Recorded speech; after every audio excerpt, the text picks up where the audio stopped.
बहुत बार क्या होता है दोस्तों, हम लच्छा पराठा बनाने के लिए जाते हैं। चलिए एक एग्जांपल बताती हूँ मैं आपको। मेरे पास यहाँ पर जो लोई है, जो लच्छा पराठा बनाने के लिए ही मैंने बनाई थी। अगर इस लोई को हम देखेंगे तो कोई भी यही कहेगा कि लच्छे पराठे बहुत अच्छे बनेंगे, क्योंकि दिख रहा है इतने ज़्यादा लच्छे इस लोई में नज़र आ रहे हैं। चलिए इसको स्प्रेड करके देख लेते हैं। यहाँ पर भी लच्छे बहुत अच्छे नज़र आ रहे हैं। तो अब हम इसको सेक कर भी देख लेते हैं। जब हम इसे सेकने के लिए गए तवे पे, जब हमने इसको डाला तब हमने देखा कि इसके लच्छे खुलकर उभर कर आ ही नहीं रहे, जैसे आपस में सब कुछ एकदम चिपक गया हो। लच्छा पराठा में एक एक लच्छा एकदम अच्छे से विजिबल होता है, वो नज़र आता है। तो इस तरीके की प्रॉब्लम लच्छा पराठा बनाने में क्यों आती है, इस बारे में मैंने 3 ऐसे चेक पॉइंट्स इस वीडियो में बताए हैं, जहां आप चेक कर सकते हैं कि आपका लच्छा पराठा आगे जाके सही बनेगा या नहीं बनेगा। ये जो लच्छा पराठा मैं आपको दिखा रही हूँ, इसकी आउटर लेयर, ऊपर की लेयर आप देख सकते हैं अच्छे से क्रिस्प है। एक टुकड़ा मैं तोड़ रही हूँ, इससे आपको अंदाज़ा आ जाएगा कि ये उतना ही ज़्यादा सॉफ्ट भी है खाने में और बहुत ज़्यादा टेस्टी लगता है। सारे लच्छे खुलकर अच्छे से नज़र आ रहे हैं। तो इसे बनाने के लिए आपको लेना है एक बोल, जिसमें मैं डाल रही हूँ 1 कप मैदा। अब 1 कप मैदा इसलिए ताकि आपको अगर इस रेसिपी को बढ़ाना हो, 2 गुना, 3 गुना, 4 गुना करना हो तो आप आसानी से कर पाओ। तो अब यहाँ ये याद रखिए कि लच्छा पराठा में थोड़ी सी सूजी इस्तेमाल की जाती है। मैंने 1 कप मैदा लिया था, जिसके लिए मैं यहाँ मिला रही हूँ 1 टेबल स्पून जितनी सूजी। सूजी आपको बिल्कुल बारीक वाली सूजी यूज़ करनी है, मोटी सूजी यूज़ हम नहीं करेंगे। इसमें थोड़ा सा मैं नमक मिला रही हूँ। इसमें सोडा, बेकिंग पाउडर कुछ भी नहीं डालना होता। और ये है पीसी हुई चीनी, क्योंकि ये हल्के मीठे होते हैं, मतलब एकदम मीठा नहीं करना है, एकदम इससे मीठा नहीं हो जाएगा, पर इससे क्या है, कैरमलाइज कलर काफ़ी अच्छा इस पराठे के ऊपर आ पाता है। अब हम इसमें ऐड करेंगे 1 टेबलस्पून जितना कुकिंग ऑयल। इसकी जगह पर आप घी का इस्तेमाल कर सकते हैं या बटर का इस्तेमाल भी कर सकते हैं। आप जो भी यूज़ करें उसको मेल्ट करके यूज़ करें, ताकि आपका प्रोपोर्शन गलत ना हो। तो यहाँ पर 1 चम्मच तेल डाल देने के बाद मैं हाथ से सभी चीज़ों को अच्छी तरीके से इस मैदा के अंदर मिक्स कर दूंगी। दोस्तों, हमने इसमें जो सूजी मिलाई थी वो मिलाने का कारण बताती हूँ। सूजी मिलाने से आउटर जो लेयर होती है वो क्रिस्प होने में मदद मिलती है, और सूजी जो है पानी को अपने साथ होल्ड करके रखती है। मतलब ये जो मैदा है ना, ये ज़्यादा स्ट्रेची, एकदम स्टिकी नहीं होने देगी, थोड़ा सा अच्छा बनाकर रखेगी। मैं बताती हूँ आपको, अच्छे से क्लियर करूँगी मैं ये पॉइंट आपका। तो यहाँ पर अभी ये सारी चीज़ें मिक्स हो चुकी हैं। उसी कप में, सेम कप में मैंने पानी लिया है, नॉर्मल वाटर है, जो हम बिल्कुल थोड़ा थोड़ा संभल के ऐड करेंगे और इसका एक डो लगाएंगे। इसका डो हमें कुछ इस तरीके से लगाना है कि ये डो सेमी सॉफ्ट होना चाहिए। सेमी सॉफ्ट से मेरा मतलब है कि ये ना ज़्यादा कड़ा हमें चाहिए, ना ही ज़्यादा गीला चाहिए। मीडियम कंसिस्टेंसी जो होती है वैसा डो हमें लगाकर तैयार करना है। मतलब कैसा, देखिए फ्रेंड्स, आप रोटी या फुल्का बनाने के लिए जिस तरीके से डो लगाते हैं वैसी इसकी कंसिस्टेंसी होनी चाहिए। फॉर एग्जाम्पल, जब हमको पूरियाँ बनानी होती हैं तब हम डो थोड़ा सा हार्ड रखते ताकि पूरियाँ ऑयली ना हो, थोड़ा सख्त होता है।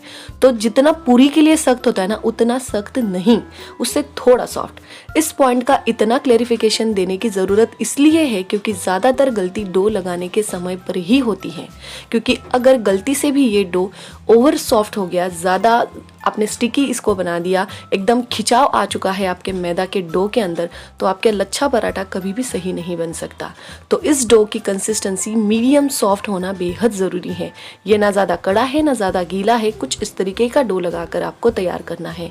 अब इस डो को रेस्ट देना भी ज़रूरी है, तो 10 मिनट के लिए इसको ऐसे ही ढककर बाजू में छोड़ दीजिए। बाकी का काम हम आगे करेंगे। मान के चलिए फ्रेंड्स कि इस तरीके का आटा लगाने में मुझे आधे कप के आसपास जितना पानी लगा होगा। अब हमें और एक काम करना है। एक छोटी कटोरी लीजिए, जिसके अंदर मैं डाल रही हूँ 2 टेबलस्पून जितना कुकिंग ऑयल। आप इसकी जगह पर मेल्टेड बटर या मेल्टेड घी का इस्तेमाल भी कर सकते हैं, वो भी 2 टेबलस्पून ही लेना है अगर ऑयल नहीं लेना चाहते तो।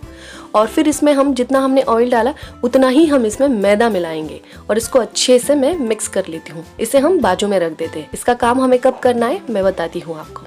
अब यहाँ एक तरफ 10 मिनट हो चुके हैं, डो अच्छे से रेस्ट हो चुका है।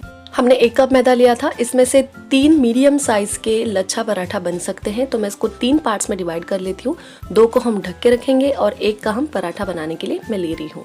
अब इस पराठे की लोई को अगर आप ध्यान से देखेंगे, मतलब डो की जो हमारे कंडीशन थी, अगर उसको ध्यान से समझ लेंगे तो ये डो बिल्कुल भी स्ट्रेची नहीं है। कैसे पता लगा मुझे?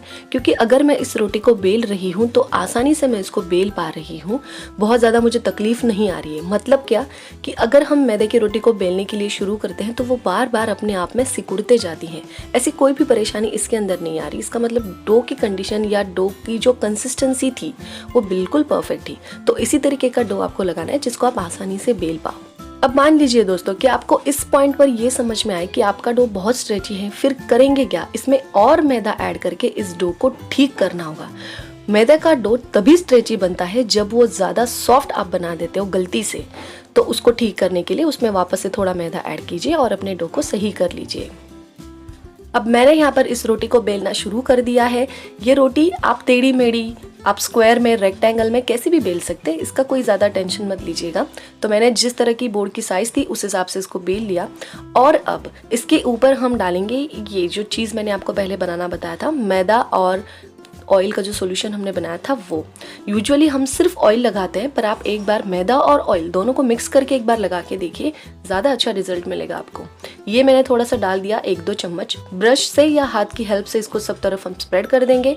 और फिर अब हम इसके ऊपर चाकू की सहायता से या पिज़्ज़ा कटर की सहायता से आधे सेंटीमीटर से भी कम दूरी छोड़ते हुए हम बिल्कुल नज़दीक इसके ऊपर इस तरीके से कट लगा देंगे। इसको आर पार कट कर देना है इस तरीके से। तो ये पूरी रोटी के ऊपर आपको रिपीट करना है। ये पूरे कट्स लगाने के बाद इसको क्या करना है, अभी सिर्फ चाकू की हेल्प से पास कर देना है। ये अपने आप से रोल होते जाएगा, अपने आप से होगा। तो ये इस तरीके के सब एक जगह इकट्ठा हो जाने के बाद इसको हाथों से थोड़ा सा स्ट्रेच कर लीजिए। अब ये स्ट्रेच हो चुका है। वापस से इसके ऊपर थोड़ा सा हम ये तेल और मैदे का जो मिक्सचर था हमारा वो लगा देंगे। आप लोग सोच रहे होंगे कि ये बहुत बार तेल लगाना पड़ता है, इतना ज़्यादा हेवी कौन खाएगा। जी आप बिल्कुल सही हो, आपका मानना बिल्कुल सही है, कहना सही है। ये मतलब इतना हेवी खाना सच में कोई नहीं खाता, लेकिन हमें कौन सा इसको रोज़ बनाना है। कभी कभार अगर आपको इसको बनाना हो तो इसकी यही मेथड है। मतलब मैं भी क्या कर सकती हूँ, इसका तरीका ही यही है। मैं बस आपको तरीका सिखा रही हूँ।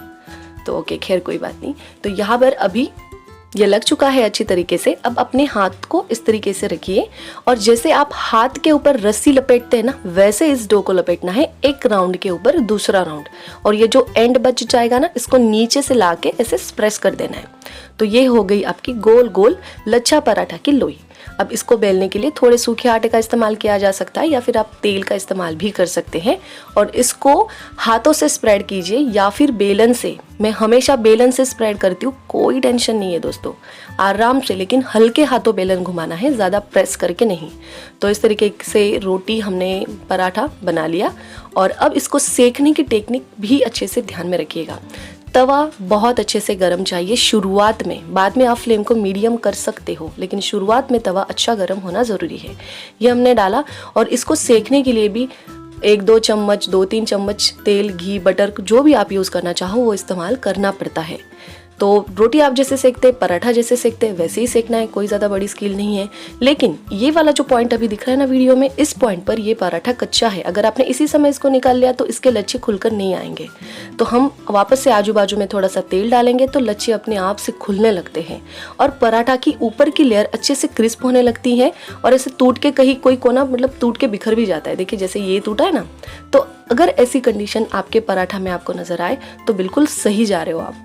तो यहाँ पर अब ये लच्छा पराठा सेकने का तरीका भी मैंने आपको बता दिया। अच्छे गोल्डन मार्क्स इसके ऊपर नजर आने चाहिए। ये देखिए धीरे धीरे ये खुलने लगते हैं इसके सारे लेयर्स। तो इस तरीके से लच्छा पराठा आप अपने घर पर ज़रूर बनाइए। अगर फिर भी कोई प्रॉब्लम आई तो कमेंट सेक्शन है, कमेंट कीजिए, मैं आपको आपके सवाल का जवाब दे दूंगी। तो अगर आप लोगों को आज की रेसिपी पसंद आई हो तो प्लीज़ वीडियो को लाइक शेयर ज़रूर करें। मिलते हैं ऐसी ही अच्छी नेक्स्ट रेसिपी के साथ, तब तक के लिए बाय बाय।